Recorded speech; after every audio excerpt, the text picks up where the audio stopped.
Chandigarh news express में आप सभी का स्वागत है और अब खबरें विस्तार से। भारतीय किसान यूनियन के अध्यक्ष राकेश टिकैत आज चंडीगढ़ स्थित सेक्टर 25 रैली ग्राउंड में केंद्र की मोदी सरकार पर जमकर बरसे।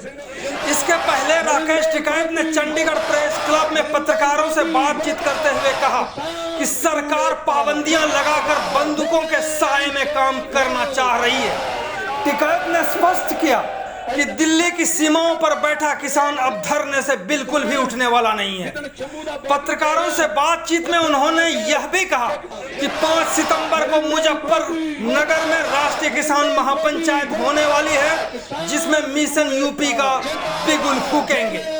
इसी दिन निजी कंपनियों के खिलाफ बड़े आंदोलन की भी तैयारी की गई है। टिकैत ने कहा कि निजी कंपनियों के गोदामों की जगह किसानों के छप्पर डाले जाएंगे। टिकैत ने कहा कि अब यह आंदोलन सिर्फ कृषि कानूनों के खिलाफ नहीं, देश बचाने का आंदोलन बन गया है। खालिस्तान और जाटलैंड के नाम पर किसानों को बांट नहीं सकते। उन्होंने साफ कहा कि अगर हम खालिस्तानी तो सरकार तालिबानी, बंदूक के दम पर देश पर कब्जा करना चाहते हैं। तो देखें पूरी रिपोर्ट में राकेश टिकैत ने अपने आक्रामक संबोधन में क्या कहा। प्रशासन को ये रास्ता नहीं लगा कि इनका क्या इलाज करा जाए, क्योंकि इतना किसान अंदर चंडीगढ़ के शहर के अंदर रहता है।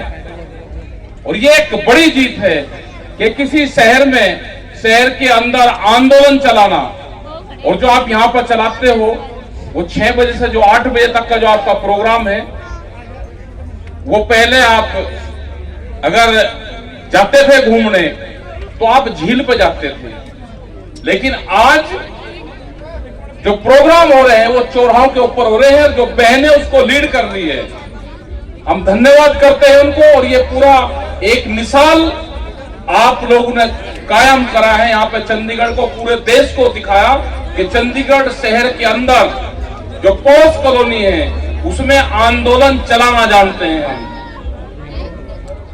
पंजाब के लोग यहाँ पे हरिंदर लाखोवाल जी, यहाँ पे राय साहब, यहाँ पे सिरसा जी, हरियाणा से रतनमान है, जोगिंदर है, निर्मल जी है, यहाँ पे हरपाल हरिपुरिया, यहाँ पे वाल्मीकि समाज के लोग, इनके फोन आते थे बहुत कि जी हमारी रिश्तेदारी यूपी में है, हम कुछ यूपी के रहने वाले हैं और हम एक प्रोग्राम आपका चंडीगढ़ में करवाना चाहते हैं। आपसे पहले तो प्रोग्राम वाल्मीकि समाज के लोगों ने मांगा, फिर दूसरे लोगों ने मांगा, प्रदीप भाई इन्होंने मांगा, फिर और इकट्ठे मगर भाई ये लोग चंडीगढ़ में प्रोग्राम मांग रहे हैं, आप सब लोग इकट्ठे हो जाओ। तो अलग अलग समय पे अलग अलग लोगों ने कांटेक्ट किया, वे सब एक जगह हुए और आज ये बड़ी जो कार्यकर्ता बुलाए थे यहाँ पे, पब्लिक मीटिंग नहीं, पब्लिक मीटिंग को पूर्ण रूप से मना करा था कि गांव के जिम्मेदार लोग, सरपंच, सिर्फ यहाँ पे कार्यकर्ता लोग आ जाए, क्योंकि 5 तारीख की तैयारी करनी है। और पिछले 8-9 महीने से दिल्ली में लोग आंदोलन कर रहे हैं, पंजाब के 4-5 महीने पहले से आंदोलन कर रहे हैं। तो बड़ी पब्लिक मीटिंग अब दिखाने की जरूरत नहीं है कि हम पब्लिक मीटिंग दिखाएंगे। अब तो पॉलिसी बनाने की जरूरत है। ये आंदोलन और लंबा चलेगा। हार जीत क्या होगी ये नहीं पता। अखाड़े में जो पहलवान कुश्ती लड़ते हैं उसकी हार जीत अखाड़े में ही होती है। तो ये आंदोलनकारी हैं, ये आंदोलन करते रहेंगे, सरकार को चित जरूर करेंगे, ये पक्की गारंटी है। सरकार हारेगी, ये किसान, ये देश जीतेगा। जिस तरह से देश को बेचने का काम करा जा रहा, जिस तरह से रेलवे को बेचा जा रहा, जिस तरह से नौजवान बच्चों को खेलने के स्टेडियम बेच दिए गए, जिस तरह से गरीब आदमी की रोटी को तिजोरी में बंद करा जा रहा, अनाज गोदामों में बंद होगा, 2 महीने अनाज सस्ता होगा जब फसल आएगी, और 10 महीने ये बड़ी कंपनियां अनाज को महंगे रेट पे बेचेगी। जो बिहार से फसल खरीदी जाती है वो पंजाब में बिकती है। इसलिए पंजाब के किसानों का पूरा धान, पूरा गेहूं, पूरी मक्का नहीं बिकती, क्योंकि बिहार से 800 रुपए क्विंटल की धान की खरीद होती है। वो पंजाब, हरियाणा, उत्तर प्रदेश के उन जगह पे बेची जाती है जहां पे अधिकारी और नेताओं की सेटिंग होती है एमएसपी पे बेचने की।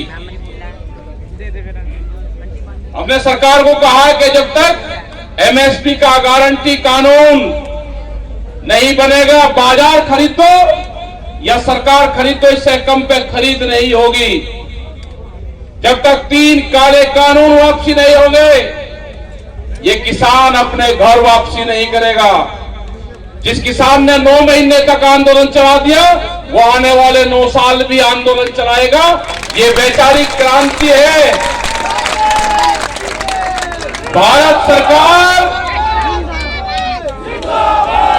सरकार इन कानूनों को वापसी लेगी। वो सरकार कौन सी होगी वो हमें नहीं पता।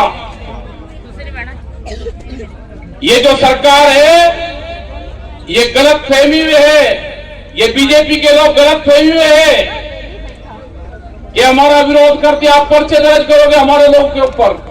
एक महीने बाद में चंडीगढ़ में पर्चे दर्ज होंगे, तुम्हारा इलाज करेंगे। तुम जाना गांव में, गांव के लोग आपसे क्वेश्चन करेंगे कि प्रधानमंत्री ने फसलों के रेट 2022 में दुगने करने का वादा करा है। हम भी प्रधानमंत्री का प्रचार करेंगे, आप भी प्रचार करना। आप या तो हमारे फसलों के रेट 2022 में जो भी फसल 1 जनवरी से बिकेगी उसके रेट दुगने कर देना, नहीं तो ये किसान आपसे क्वेश्चन करेगा कि प्रधानमंत्री देश का झूठ बोलता है। जवाब आपको देना है। ये पर्चे दर्ज करने से ये किसान आंदोलन को आप दबा नहीं सकते। ये पर्चा करने से, आप दर्ज करने से किसी प्रेस के लोग को आप दबा नहीं सकते।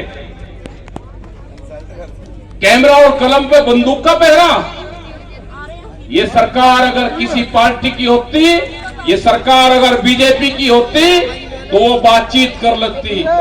ये सरकार है मोदी सरकार, और मोदी सरकार को चलाती है कंपनियां। ये सबको ध्यान में रखना चाहिए। बीजेपी के तो बड़े लोग जिन्होंने बीजेपी पार्टी बनाई थी वे अपने घरों में कैद है, उनके कोई बयान नहीं आते, वे बंद हैं मकानों के अंदर। तो बीजेपी के लोग गलत फहमी में मत रहे कि सरकार तुम्हारी है। सरकार तो अडानी और अंबानी चलाता है। जब देश में गोदाम पहले बन जाएंगे और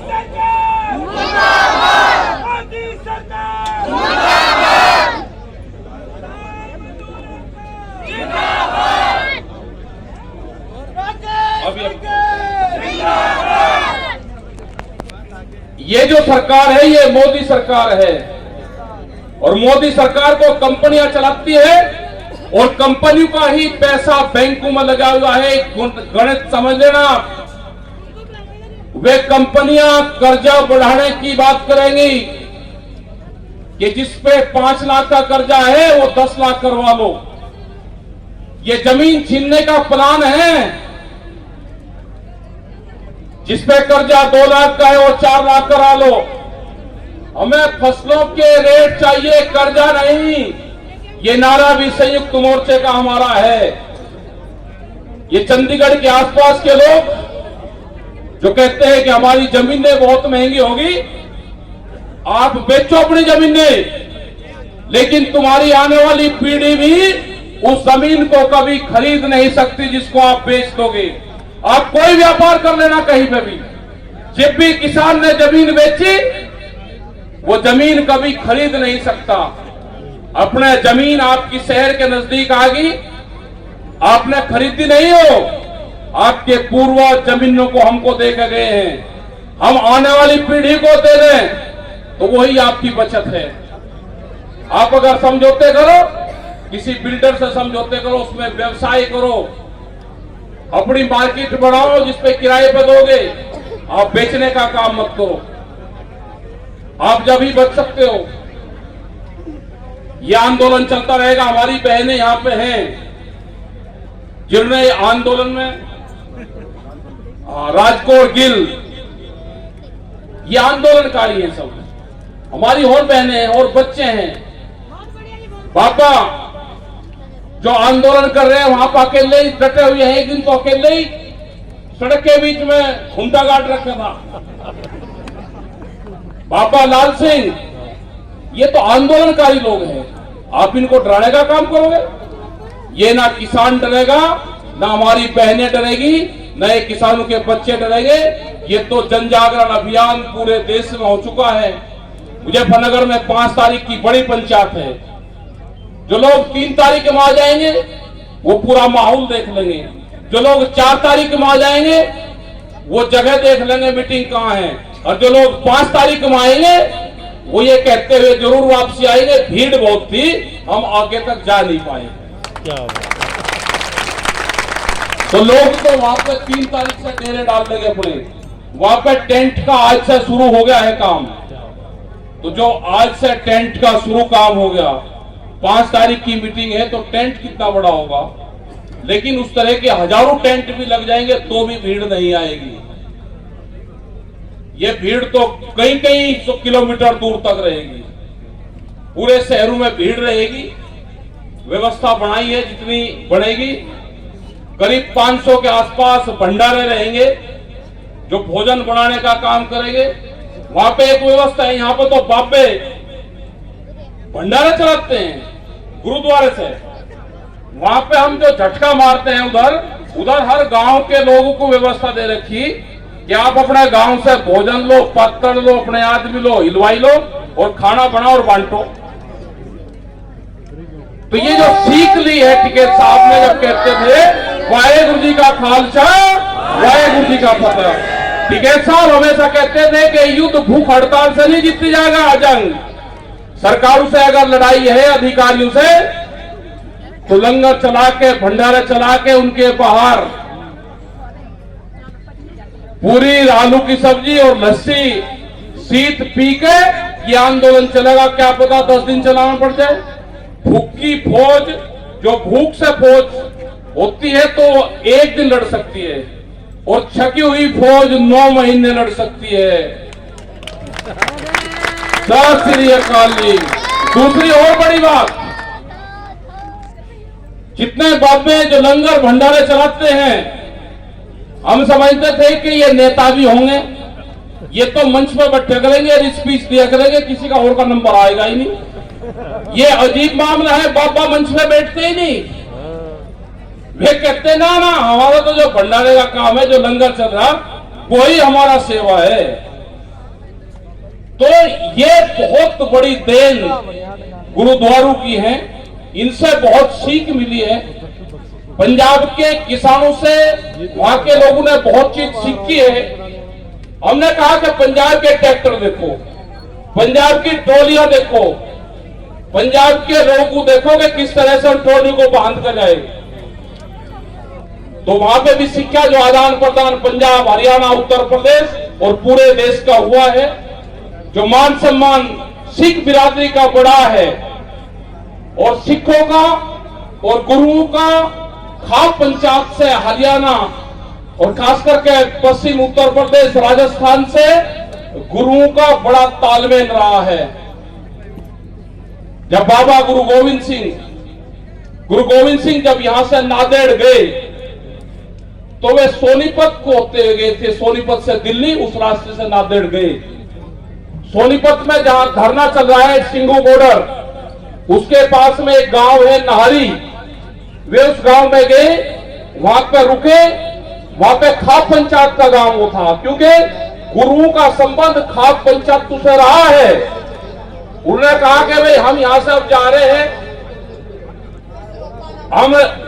यहां से नांदेड़, हम किसी को यहां पे भेजेंगे, उनकी मदद करना, उनकी बात सुनना। तो वहां से गए, वहां से बाबा बंदे सिंह बहादुर को उन्होंने भेजा।